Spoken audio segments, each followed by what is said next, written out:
Well, good morning, it's Charlie ZL2CTM. I just wanted to do a follow-on video from the one I did yesterday to make some corrections and to also, I guess, follow on in terms of some experiments I did last night and this morning.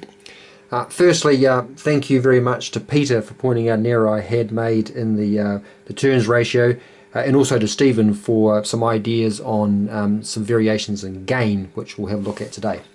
So what I wanted to do is to provide some more input into those transformers, and I guess the thinking that goes through my mind.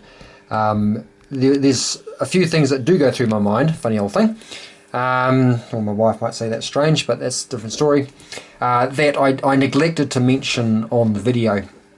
I have mentioned it in the past, but it's worth going over again. So the configuration I've settled on is going to have a 50 ohm load, and that's going to be, or needs to be, transformed back to that transformer to present to the drain at 1250 ohms. So in other words, 50 times our turns ratio squared needs to equal 1250. So we can just do some transformation and solve for that. Divide both sides by 50, square root both sides, gives us an n equals 5. What I then tend to do straight away is just start writing down. I'd ordinarily start at 5, and you'll see why I say 5 in a sec, but for argument's sake we'll just start at 3, say through to 8 for one of the sides of that particular transformer, and then given a turns ratio of 5 I can then work out what the other side is going to be. So 3 times 5 equals 15, 4 times 5 equals 20, all the way up to 8, 5 eighths of 40. Now, so one of those, or any one of those I should say, meets our criteria of a turns ratio. The question is, well, which one to choose? And this is the other part which I didn't mention in this particular video, or the one yesterday, but have in the past. SSDRA has a rule of thumb. It mentions a couple of times through the text that the inductive reactance of the smallest winding, and in this particular case the smallest winding is going to be on this side, needs to be 4 to 5 times the resistance that's hanging off it. So in other words, the inductive reactance of this winding here needs to be 4 to 5 times 50 ohms. So somewhere between 200 to 250 ohms is our 4 to 5 times. So, and that needs to be true at the lowest frequency of operation. Why the lowest? Because as inductive reactance equals 2 pi f times our inductance, as frequency increases, XL increases, so therefore it's easier to meet that requirement at higher frequencies. So the lowest frequency operation for this particular amplifier is going to be 3.5 megahertz.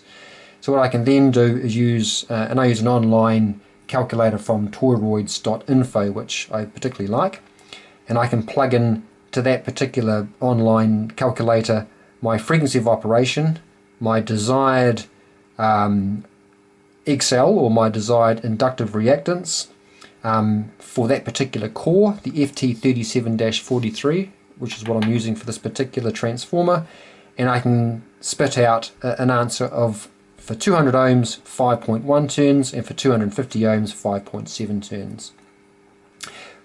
Now armed with that information, I can then go back up here and choose a suitable transformer. Now I've made these transformers quite a few times, and I know that I tend to use 80 meters quite often as a radio, and 50 ohms is a common terminating impedance for stages. So I just know that 5 turns is the minimum they want to use. So 5 to 25 turns is the one I'm going to choose. It's slightly on the lower side, but you know, it's within the rule of thumb, so that's the one I'm going to stick with. The more turns you have, obviously, if I go to 6 turns, I've got to have 30. You know, I'm starting to squeeze more and more turns onto quite a small core. Sure, I can go down in a couple of gauges of wire to make it finer and finer, but hey, 5 to 25 is quite a nice number. So that's exactly what I've done over here. So if I was to zoom up, that particular transformer is now 25 turns to 5 turns to match that 50 ohm resistor there. Okay, the second part of this video I want to talk about variable gain. So I did quite a few experiments last night and this morning, And what I've settled on, okay, I'll just go back a step. I tried a few different things last night and this morning. I tried putting the variable resistor on the output. I tried putting the variable resistor on the input. Even at one stage I had a FET sitting up here, another J310 between this 10 ohm resistor and the VCC line, and I was varying its gate voltage to make it act like a variable resistor to then vary the current passing through this amplifier. Yeah, all of those worked reasonably well, but the one I've sort of settled on was a suggestion made by Stephen, thank you very much, to just vary, or more the point, take away that 100, it wasn't 100, it was a 1 megohm self-biasing resistor between the gate and earth, and replace it with a variable voltage, which is exactly what I've done and we'll look at in a sec. So that's the current, well, that's the configuration that I've settled on, and we'll have a look at. So that transformer then, as we just said, is 25 turns to 5 turns. I've got a 10k pot here. That was just to make sure I wasn't having too much current passing through there. And I've added a second resistor sitting between the top of that trim pot and VCC. And the reason why that one's there is for two things. One, for a J310, the maximum gate voltage I can apply there with respect to the source is 25 volts. So I'm well within that. I could only ever apply absolute maximum 13.8. So that's fine. But the other criteria, which is why this is here, is to minimize the gate current. The maximum gate current that a J310 can have from the spec sheet is 10 milliamps. So if I was to, absolute worst case, have 13.8 volts applied here and 0 volts on the gate, so 13.8 divided by 10 milliamps would give me 13 or 1.38 k ohms, or 1380 ohms. For safety's sake, I'm just going to double that and round it, so I'm going to use a 2.7 k ohm resistor as a starter for 10. So that's sitting there. So if the worst comes to the worst, and that trim pot there is now at the very, very top, and I've got the full 13.8 volts passing through that 2.7k to the gate, I'm not going to exceed that 10 milliamps. So that's the configuration I've got, and that's the configuration that we have over here. So if I was just to change this camera, sorry for the jerkiness there. So what we have there, if I was just to zoom up,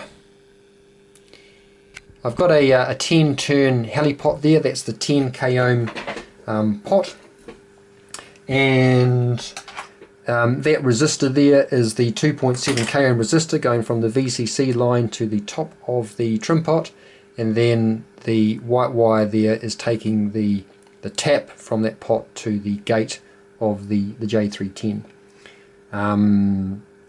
Right. So that's the configuration there.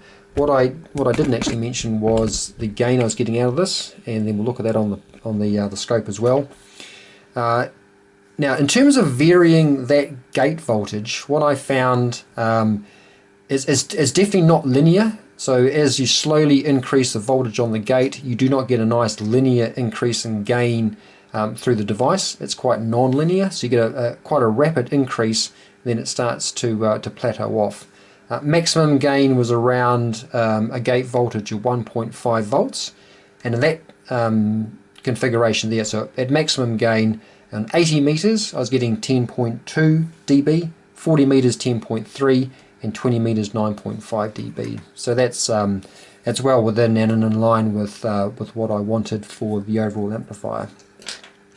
So let me just now transfer up to the scope, and we can look at varying that trim pot to see the effect on the output. I hope this is making sense.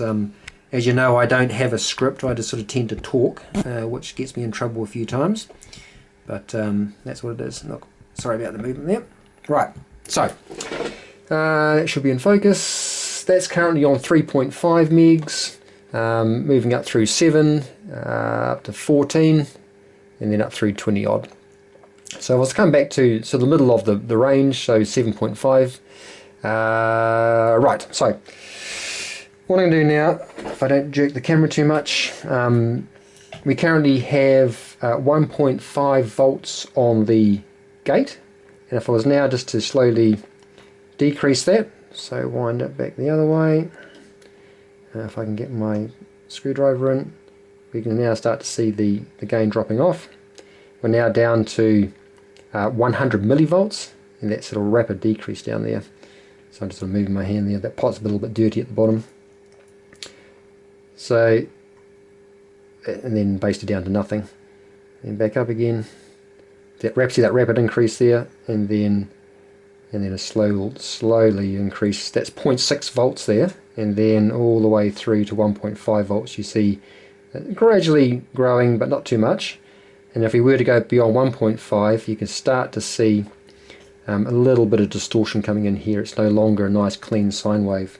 So I'm going to, when I do finally wire this up, I will make it that the maximum voltage that could be applied to the gate will be 1.5 volts to keep things nicely in the linear range, which is around there. So anyway, so I'm quite happy with that. So thank you, Stephen, for that suggestion there. I'll add that to my little box of tricks for future builds using this particular amplifier that seems to work quite well.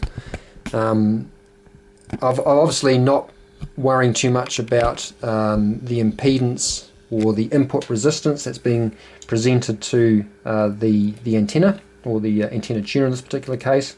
We'll just play around for real and see how that goes in circuit.